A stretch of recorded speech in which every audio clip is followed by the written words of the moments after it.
नमस्कार, स्वागत है आपका झारखंड समाचार में। बाबूलाल मरांडी ने हेमंत सरकार पर आरोप लगाते हुए बोला हमला। बोले स्थानीय नीति पर सीएम की मंशा साफ नहीं, डीजीपी के लिए हो रही सौदेबाजी। तो वहीं आरजेडी मिलन समारोह में बोले तेजस्वी, झारखंड में कोई हमें कमजोर ना समझे। तेजस्वी ने फिर किया वादा, कहा हर महीने आएंगे झारखंड। 1932 खतियान पर कही बहुत ही बड़ी बात। तो वहीं नियोजन नीति पर फोन कर सीएम मांग रहे सलाह। सरकार सुप्रीम कोर्ट नहीं जाना चाहती, 1932 खतियान के लागू होने का इंतजार करे या 2016 की नियोजन नीति पर नियुक्ति करे। तो वहीं प्रशासन ने कहा 75% स्थानीय युवाओं को दे नौकरी। कंपनियां बोली पहले स्थानीयता प्रमाण पत्र बनाएं। तो अब तक की सभी बड़ी और टॉप सेलेक्टेड खबरों पे बात करने से पहले आपसे छोटी सी अनुरोध है कि कृपया वीडियो को एक प्यारा सा लाइक जरूर कर दीजिएगा, क्योंकि आपका एक लाइक करना ही हमारे मेहनत का फल होता है। तो शुरुआत करते हैं आज की पहली और बड़ी खबर से। बाबूलाल मरांडी ने हेमंत सरकार पर आरोप लगाते हुए बोला हमला। बोले स्थानीय नीति पर सीएम की मंशा साफ नहीं, डीजीपी के लिए हो रही सौदेबाजी। दरअसल भाजपा विधायक दल के नेता और पूर्व मुख्यमंत्री बाबूलाल मरांडी ने 1932 के खतियान आधारित स्थानीय और रोजगार नीति को लेकर मुख्यमंत्री हेमंत सोरेन पर हमला बोला। उन्होंने कहा कि मुख्यमंत्री खतियान आधारित नीति को लागू नहीं करना चाहते हैं, वे सिर्फ राजनीति कर रहे हैं, दूसरे के कंधे पर रखकर बंदूक चला रहे हैं। अगर सही मायने में ईमानदार है तो जल्द से जल्द नीति को लागू करना चाहिए। भाजपा नेता ने कहा कि मंडारी के पलामू के भाजपा कार्यालय में मीडिया से बात करते हुए कहा कि भाजपा खतियान आधारित नीति की विरोधी नहीं है। इस मुद्दे पर भाजपा का स्टैंड साफ है। झामुमो और मुख्यमंत्री हेमंत सोरेन का स्टैंड समय समय पर बदलते रहा है। भाजपा चाहती है कि स्थानीय नीति विधि सम्मत हो ताकि कोर्ट से खारिज ना हो। हेमंत सरकार के विधि विभाग ने ही जिस विधेयक पर आपत्ति जताई थी उसी को राज्यपाल के पास भेजा गया। यह अपने आप में विरोधाभास है। यह सब राज्य की जनता को समझ में आने लगी है। और बाबूलाल मरांडी यही नहीं रुके, उन्होंने कहा कि 1932 के खतियान को लागू करने में जो कानूनी दिक्कतें हैं उसे दूर करने के लिए देश के बड़े और महंगे वकीलों से राज्य सरकार को सलाह लेना चाहिए, लेकिन ऐसा नहीं किया जा रहा है। दूसरी तरफ खुद को खनन घोटाले से बचाने के लिए महंगे वकीलों की सेवा ले रहे हैं। इससे साफ है कि स्थानीय नीति पर मुख्यमंत्री की मंशा साफ नहीं है।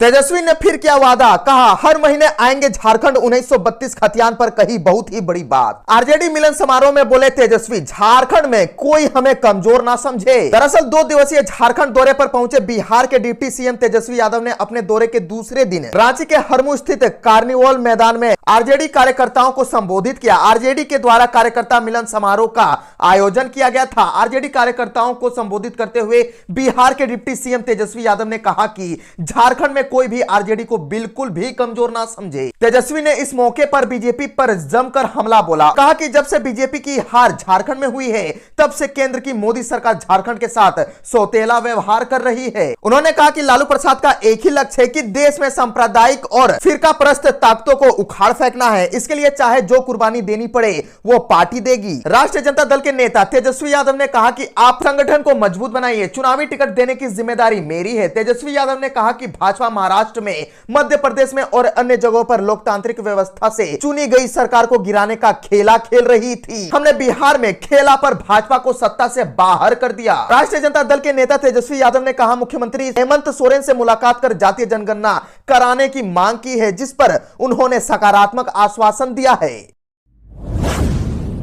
नियोजन नीति पर फोन पर सीएम मांग रहे सलाह। सरकार सुप्रीम कोर्ट नहीं जाना चाहती, 1932 खतियान के लागू होने का इंतजार करे या 2016 की नियोजन नीति पर नियुक्ति करे। झारखंड हाई कोर्ट की ओर से नियोजन नीति को रद्द हुए 2 महीने से अधिक हो चुके हैं। सरकार ने राज्य के बेरोजगारों से 2 महीने के भीतर नई नियोजन नीति लाने की बात कही थी, पर वो भी नहीं बनी। अब सीएम उम्मीदवारों को फोन कर सलाह ले रहे हैं कि नियुक्ति प्रक्रिया पर क्या किया जाए। राज्य सरकार नियोजन नीति को लेकर गंभीर है, वह इसे जल्द से जल्द लागू करना चाहती है। साथ ही सरकार यह भी चाह रही है कि इस बार की नियोजन नीति विवादों में न आए, इसीलिए उम्मीदवारों से सीधे कॉल कर सलाह ली जा रही है कि क्या किया जाए। दरअसल सीएम की आवाज में एक रिकॉर्डेड कॉल आता है। यह कॉल आने से पहले उम्मीदवारों को एक मैसेज भेजा जाता है जिसमें लिखा होता है, जोहार माननीय मुख्यमंत्री जी, आपसे नियोजन नीति एवं नियुक्ति प्रक्रिया पर आपकी राय जानना चाहते हैं। इस विषय पर कुछ ही समय के बाद आपको कॉल किया जाएगा। धन्यवाद, जोहार। मैसेज आने के बाद कॉल आता है मुख्यमंत्री हेमंत हेमंत सोरेन की आवाज में बताया जाता है कि सरकार नियुक्ति प्रक्रिया शुरू करना चाहती है,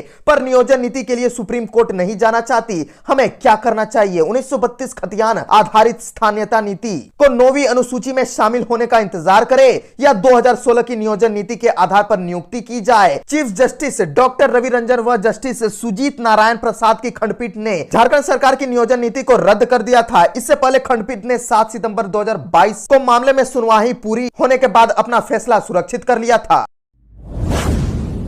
झारखंड के नए राज्यपाल सीपी राधाकृष्णन का सीएम हेमंत सोरेन ने किया स्वागत। रमेश बैस के बारे में कही बहुत ही बड़ी बात। झारखंड के मुख्यमंत्री हेमंत सोरेन ने प्रदेश के नए राज्यपाल सीपी राधाकृष्णन का स्वागत और अभिनंदन किया। मुख्यमंत्री ने ट्वीट करके नए राज्यपाल का स्वागत किया। श्री हेमंत सोरेन ने ट्वीट कर कहा कि झारखंड के नव नियुक्त राज्यपाल सीपी राधाकृष्णन जी को राज्य की जनता की ओर से अनेक अनेक बधाई, शुभकामनाएं और जोहार। झारखंड की वीर भूमि पर आपका हार्दिक स्वागत और अभिनंदन है। जहां सीपी राधाकृष्णन को झारखंड का नया राज्यपाल नियुक्त किया गया, वहीं मौजूदा राज्यपाल रमेश बैस को महाराष्ट्र का नया राज्यपाल बनाया गया। महाराष्ट्र के मौजूदा राज्यपाल भगत सिंह कोश्यारी के इस्तीफे के बाद यह बड़ा फेरबदल किया गया। गौरतलब है कि रमेश बैस ने 6 जुलाई 2021 को राज्यपाल का पदभार ग्रहण किया था।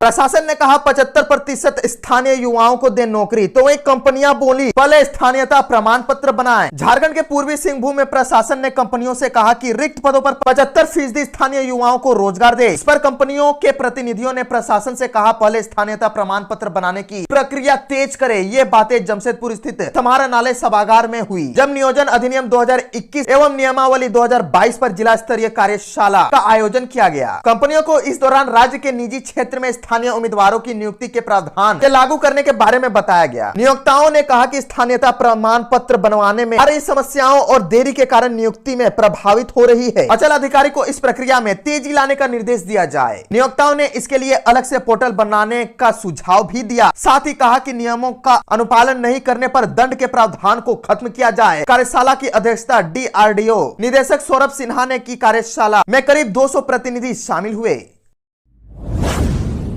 रामगढ़ विधानसभा उपचुनाव 2023 को लेकर एनडीए पर बरसे विधायक अनूप सिंह, बोले यूपीए प्रत्याशी बजरंग महतो को विजयी बनाएं। रामगढ़ विधानसभा उपचुनाव में यूपीए गठबंधन प्रत्याशी बजरंग महतो के पक्ष में कांग्रेस के स्टार प्रचारक सह बेरमो विधायक जयमल सिंह उर्फ अनूप सिंह ने रजरप्पा क्षेत्र का दौरा किया। इस दौरान उन्होंने रजरप्पा प्रोजेक्ट स्थित RCMS कार्यालय में कार्यकर्ताओं के साथ बैठक की और बजरंग महतो को वोट देने की अपील की। उन्होंने कहा कि अगर मेरे पिता राजेंद्र सिंह ने कभी आप लोगों के लिए कुछ कार्य किया होगा तो आप सब बजरंग महतो को ही वोट दे। श्री सिंह ने कहा कि चंद्र प्रकाश चौधरी को अगर रामगढ़ के विकास की चिंता होती तो वे चुनाव लड़ने गिरिडीह नहीं जाते बल्कि हजारीबाग से चुनाव लड़ते। बेरमो विधायक जयमल सिंह उर्फ अनूप सिंह ने कहा कि एनडीए की सरकार कोयला खदानों को आउटसोर्सिंग में दे रही है, इससे मजदूरों का भविष्य खत्म हो रहा है। उन्होंने कहा कि रामगढ़ विधानसभा उपचुनाव में एनडीए के खिलाफ वोट दे। यहाँ यूपीए की जीत निश्चित है। हेमंत सरकार के कार्यालय में राज्य में जितने भी उपचुनाव हुए सभी में जीत हासिल हुई।